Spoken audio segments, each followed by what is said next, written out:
Yo, have you heard of LinkedIn Learning? If you haven't, LinkedIn Learning is an American massive open online course provider.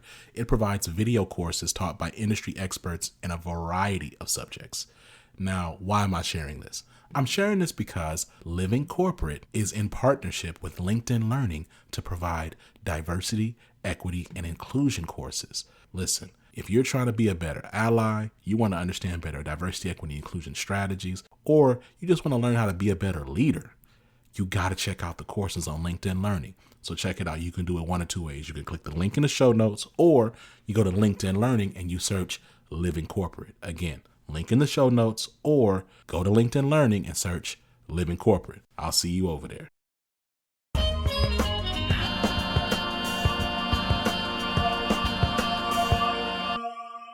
Hello, hello, hello, and welcome everyone to another episode of The Access Point. My name is Brandon Gordon, and who we have today?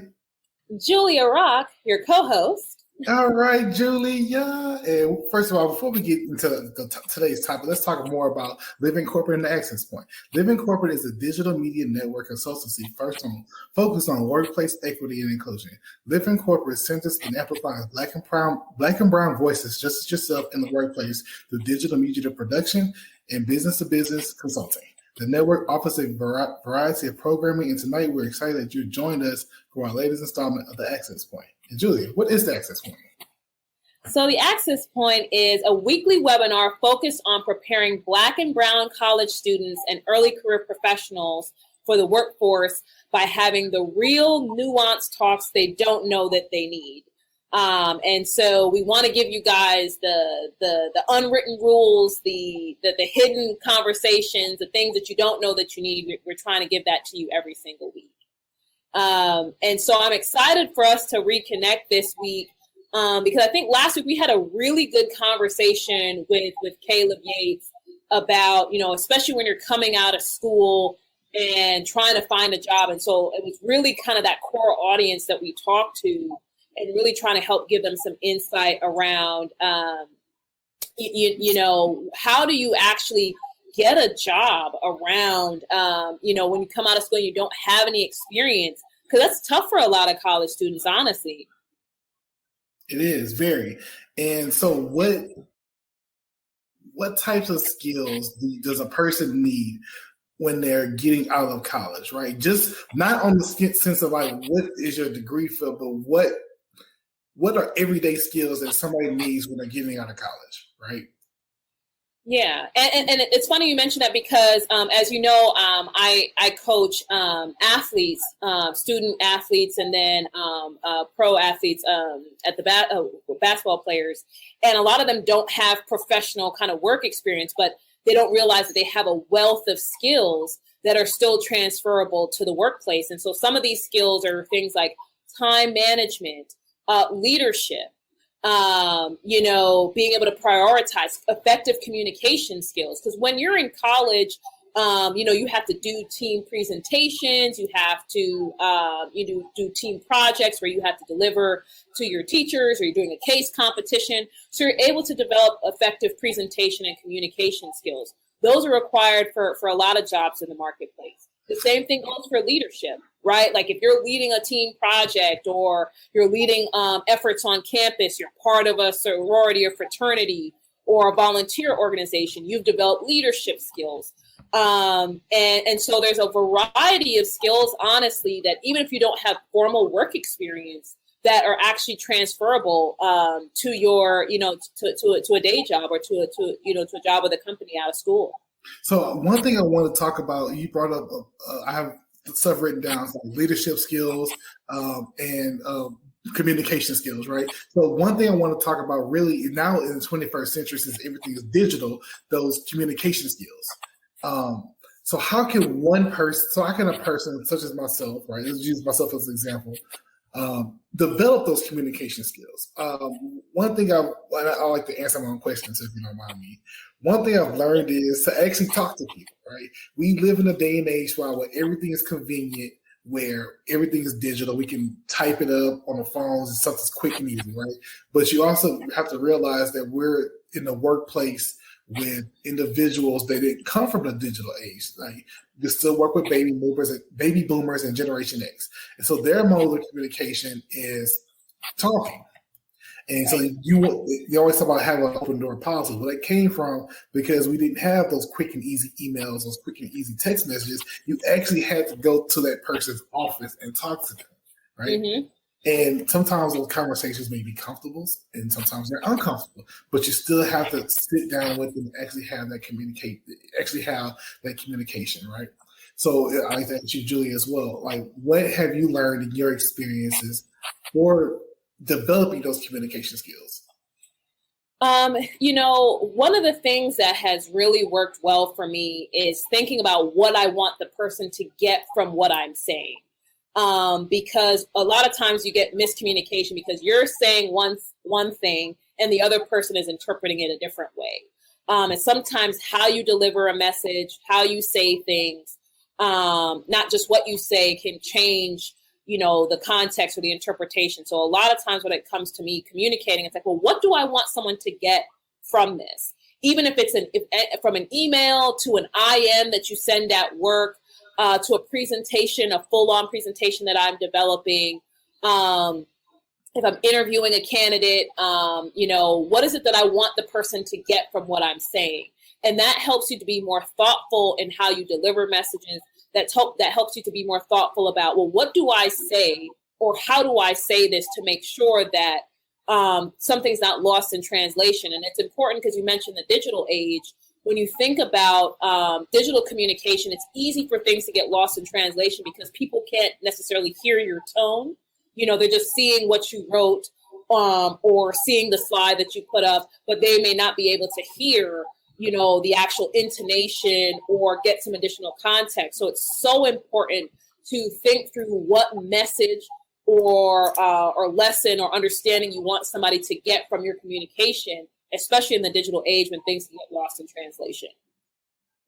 Great. And so when we talk about things that are lost in translation, like what kinds of things can be lost in translation? I know some may be, I need you to do an assignment, and some people may not say, okay, they may be forceful. They may be, not forceful, aggressive in how they're saying, like, it needs to be done now. Some people may take it as being passive, like, okay, I just see the words, I need this done. They don't know if it needs to be done immediately, if it needs to be done now, if it needs to be done 6 months down the line, if it's urgent, if it's something that we kick down the road. Like, we don't understand, I need this done. And also, you can only get so much out during these emails, right? You can only type up so much. Right. You can say, okay, I need this done. And then you have to respond back, okay, when? What do I need? It's so many follow-up questions and so many questions that can't be answered just through a simple email, right?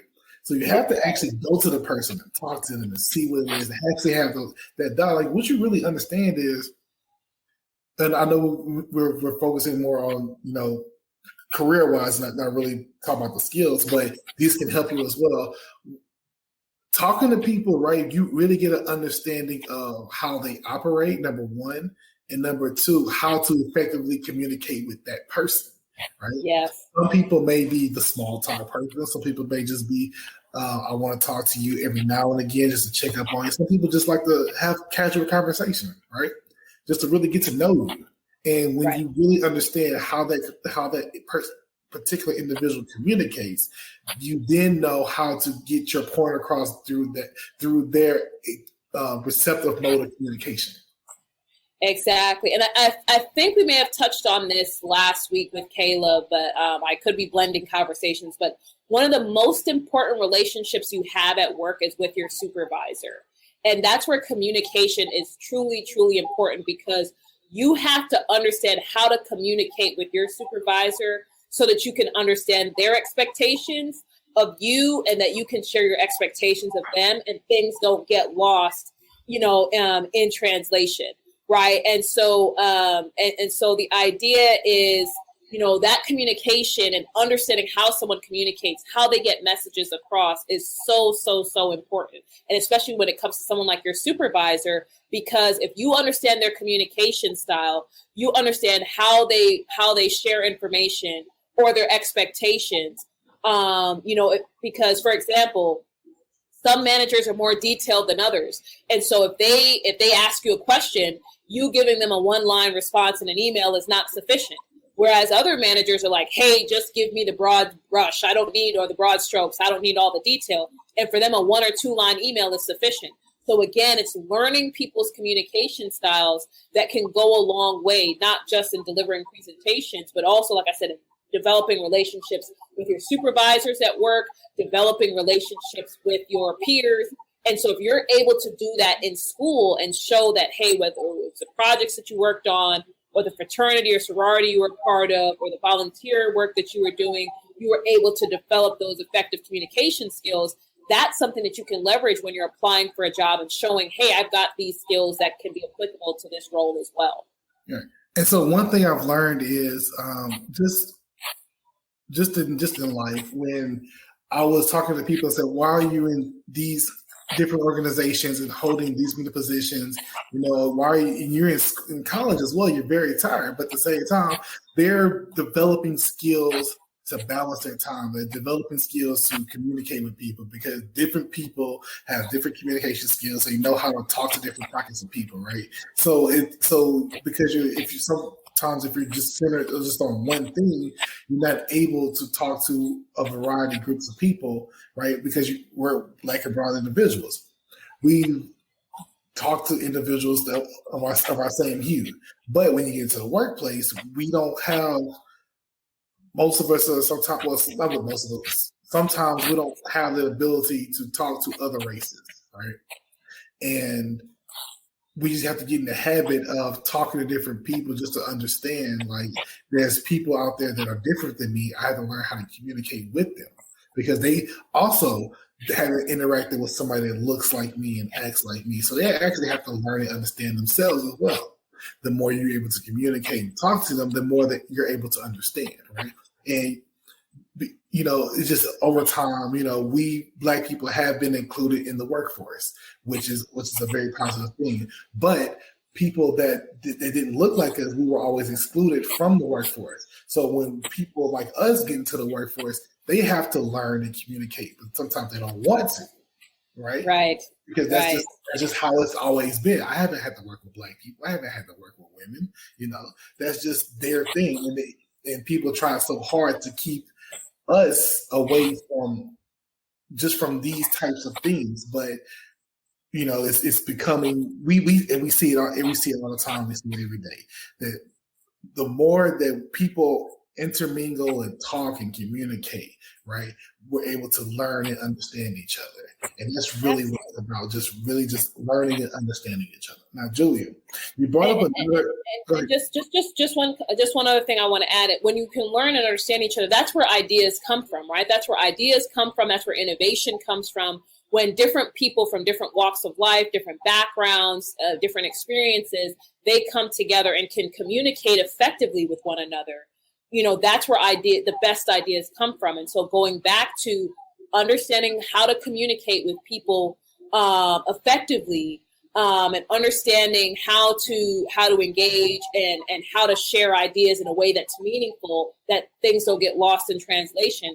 That's, again, an essential part of being effective in the workplace and having a great job opportunities, because you know how to connect with other people, and they know how to connect with you, right? But again, it takes effort and communication from both sides. But sorry, I know you were going to go on. Just go on a second. Fine. You brought up another point about leadership skills. And with leadership skills, what I've learned is that people need leaders, right? People need, there are different types of leaders. There are people that lead by example. There are people that lead by their word. People that just tell people what to do and be a leader, right? So what type of leader does today's workforce need, and do you see leadership styles changing in the future?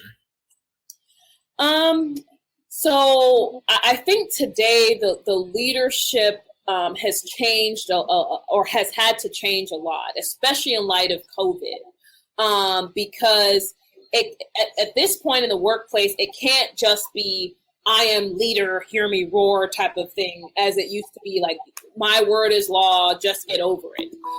After dealing with, with COVID, leaders have now had to become more empathetic. They've had to listen to their employees and better understand their employees' needs. They have to be able to put themselves in the shoes of others. They've had to come down kind of off their high horse a little bit to better understand what employees are going through, what their needs are.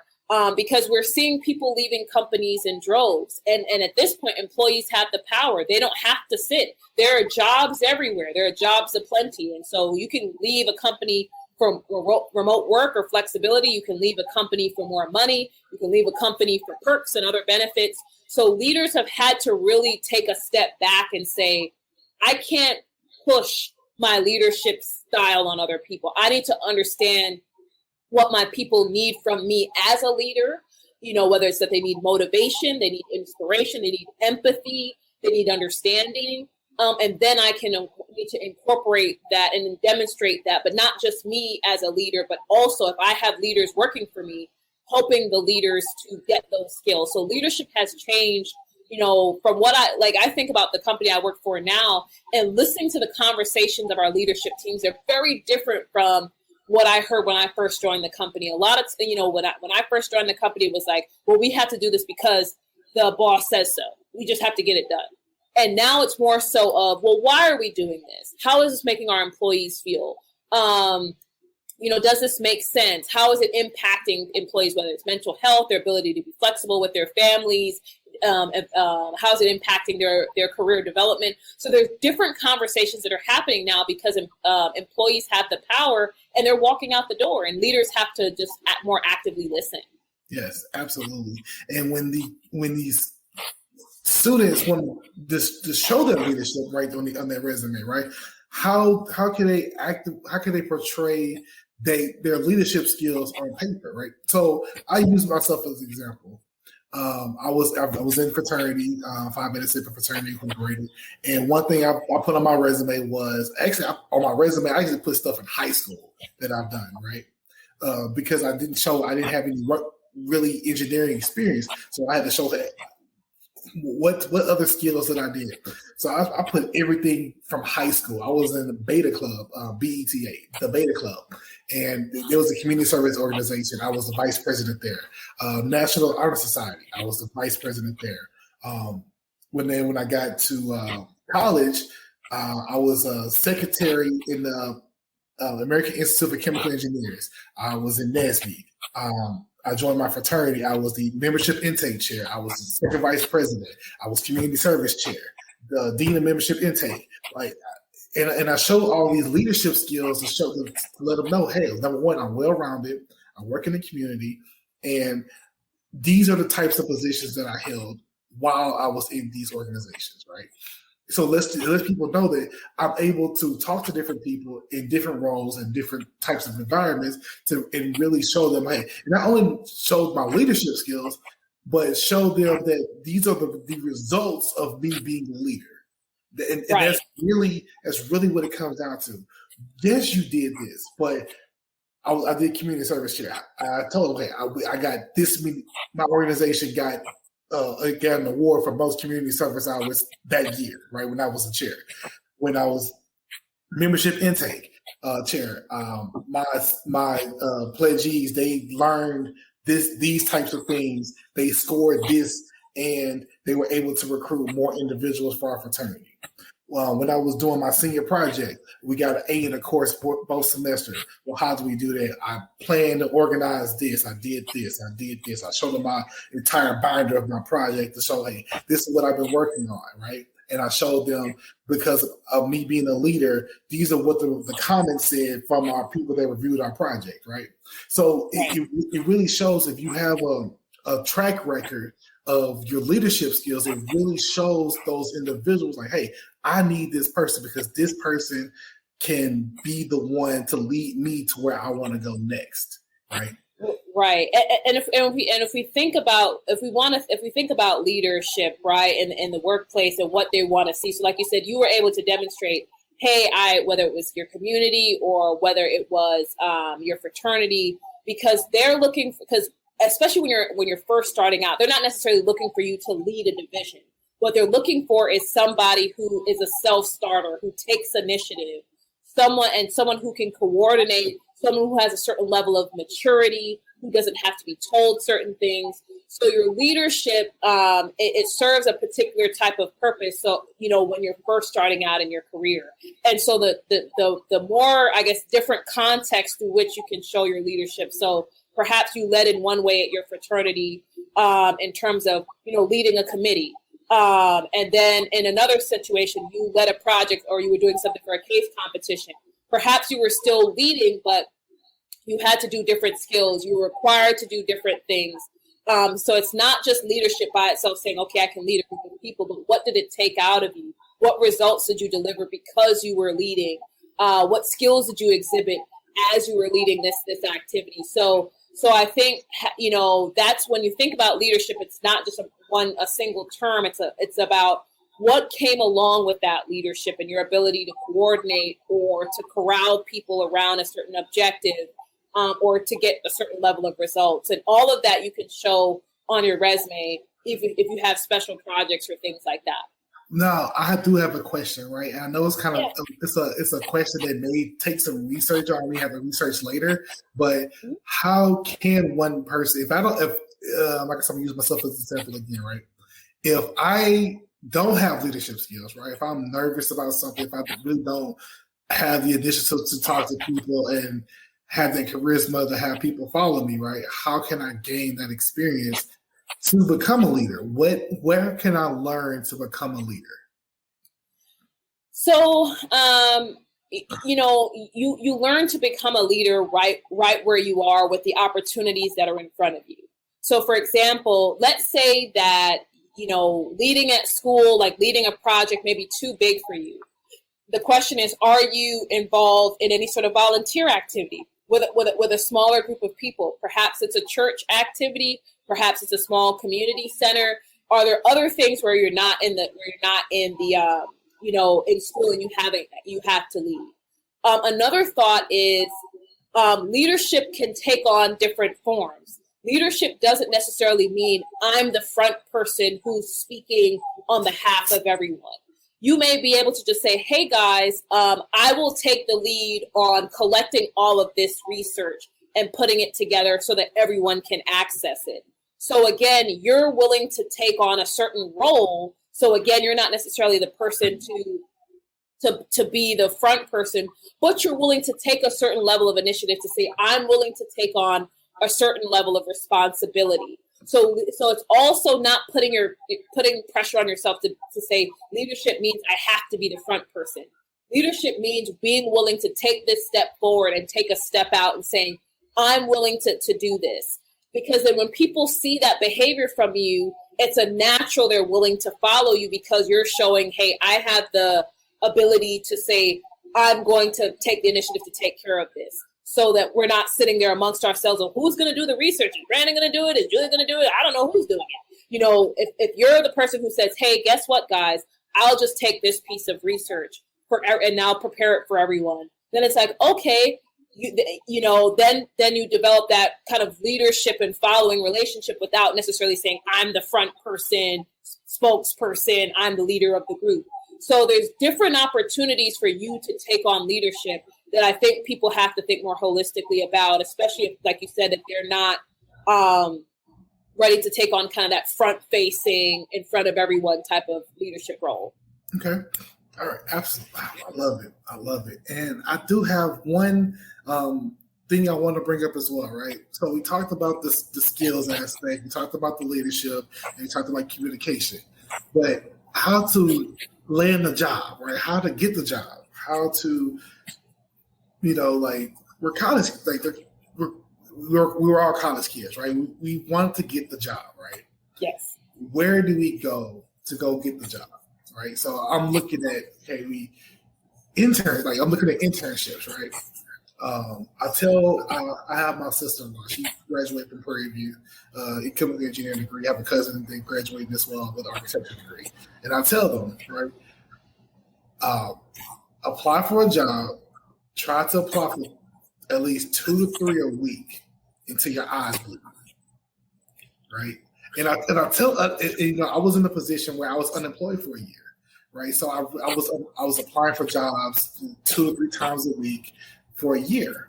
And what I've learned is the more opportunity you give yourself to put yourself out there, the more opportunities you have for filling out job applications. I know it's tedious, I know it's tiring, but you have to do it. You may get more opportunities to interview, right? You can't just practice interviewing in the mirror at home by yourself. You have to get actually experience interviewing. Right, so, right. I told them, like, this is a pro tip.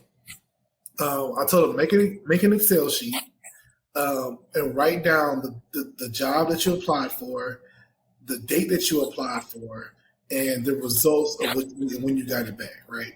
So you don't have to go into the circular motion when you're just applying for the same jobs 3 and 4 times. Right. What I've learned is you really have to dig deep into really going out and researching my degree field and what I want to do and where I want to work. Go ahead, Julie. I think you're about to chime in.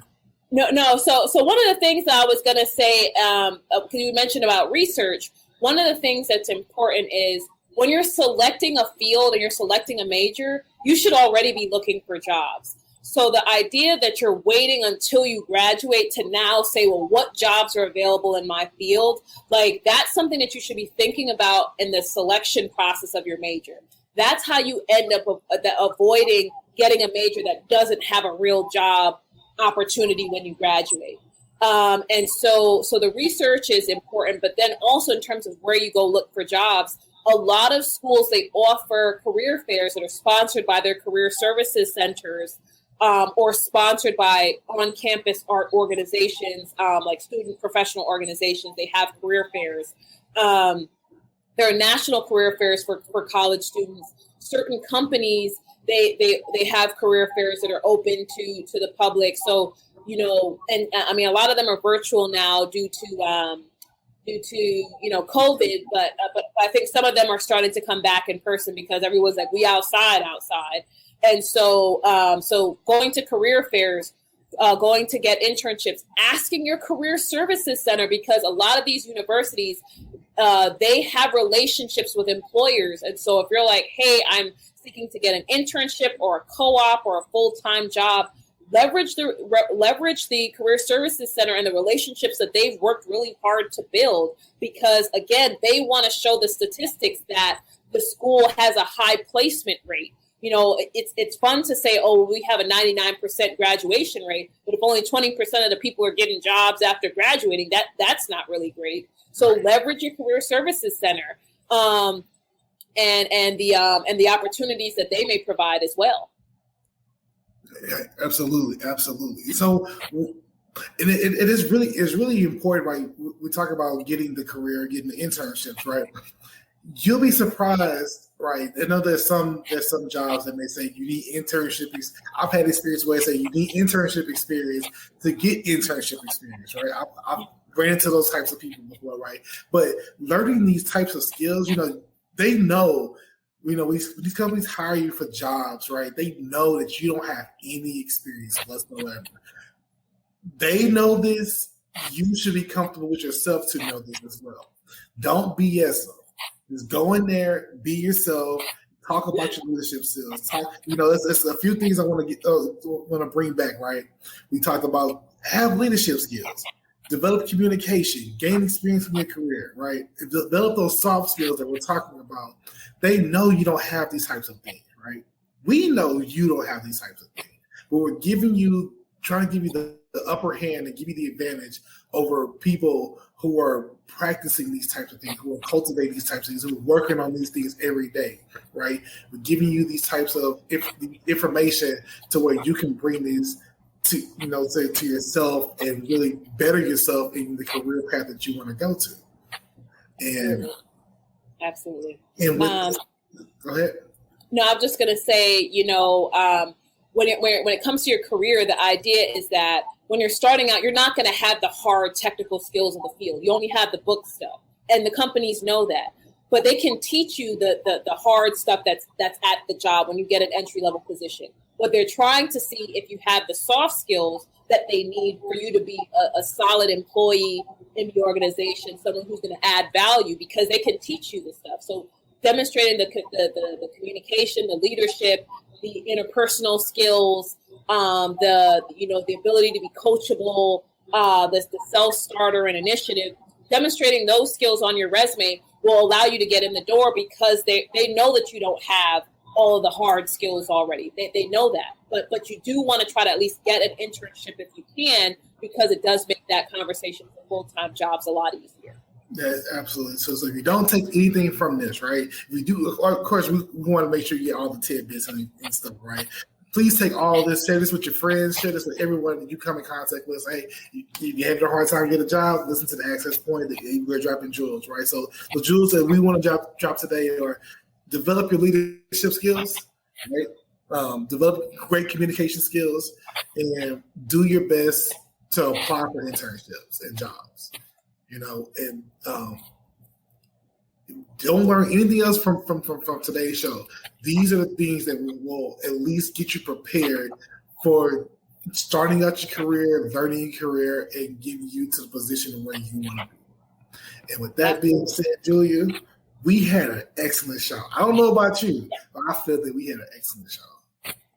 I think so too. I think the show was great. I think that we shared practical tips so that people are confused about how to get a job straight out of school with no experience, that they have tangible things to work on and point to, and use your resources. You have us here. If you've got questions, reach out to us. Brandon's available. I'm available to help you, give you some more hands-on guidance if you need it. But I think we had an absolutely great show today. We did. And as you said, reaching out, how can people reach you, Julia? So they can actually connect with me on Twitter and Instagram at @TheJuliaRock. And they can also connect with me on LinkedIn. Just look for Julia Rock. I don't think there's that many of us out there. So. You can find me on LinkedIn as Brandon Gordon. That's my real name. Everyone calls me BG. That is fine. As long as you don't call me out my name. You can find me on Twitter at Ghostface Sigma. You can find Living Corporate. You can find us on the web at livingcorporate.tv. You can find us on Twitter at livingcorp_pod. You can find us on LinkedIn at Living Corporate. And you can find us on Instagram at Living Corporate. And with that being said, please join us next week, 6:30 p.m. Central Standard Time, for another great episode of The Access Point. And with that being said, we'll see you guys next week, next Tuesday, 6:30 p.m. Central Standard Time. Until then, we'll see you guys later. See you guys.